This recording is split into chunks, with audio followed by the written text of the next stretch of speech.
Emma. Dan. Ano bang meron sa lalaking nawala sa akin?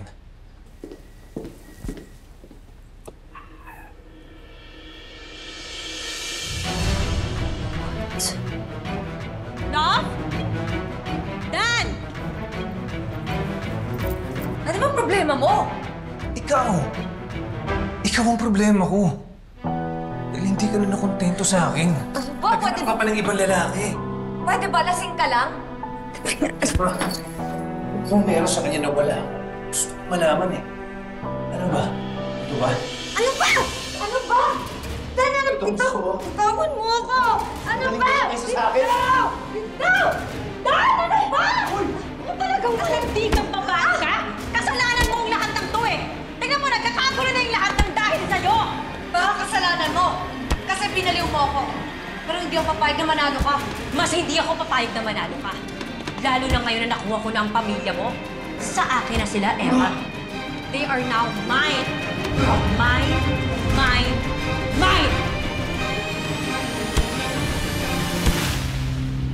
Tama ba naririnig ko? Mine? O baka dapat ang tanong? Ikaw ba talaga yan, Jade?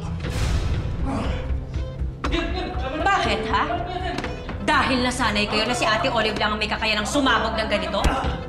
Akala ko dati praning lang talaga yung ate ko dahil sa mental state niya. Kaya siya parating galit. Pero ngayon naiintindihan ko na sinagad mo pala siya. Dahil sinubukan mong agawin ang mga taong mahal niya. Sabi ko na nga ba eh, una pa lang kitang nakita, wala na akong tiwala sa pagmumukha mo. Sige na, tama na yan! Talo lang tayo sa mga siraulong yan! Dali, ano ba? Jeff, dali ka na. Nangyari sa'yo? Dali ka na. Akala ko lapad lang ng Japan yung inuwi mo. Pati palang kapal ng mukha. Bakit? Bawal ko bang bawiin yung anak ko? Na patuloy mong inaagaw sa akin? Alam ko namang hindi mo talagang mahal si Moki eh. Gusto mo lang kami siraing pamilya. Alam mo, hindi ko na kailangang siraan ka sa pamilya mo. Dahil ikaw mismo ang gumawa ng mga ikasisira mo. Huwag kang mag-alala. Dahil ipaparamdam ko rin sa'yo yung ginawa mo sa akin. Anong tawag doon? Karma.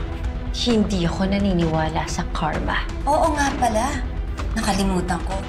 Demonyo nga pala yung sinasamba mo.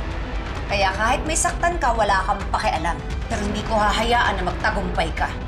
At sisiguraduhin ko na ako ang magsasabi ng mine kay Mookie. Logan, let's go.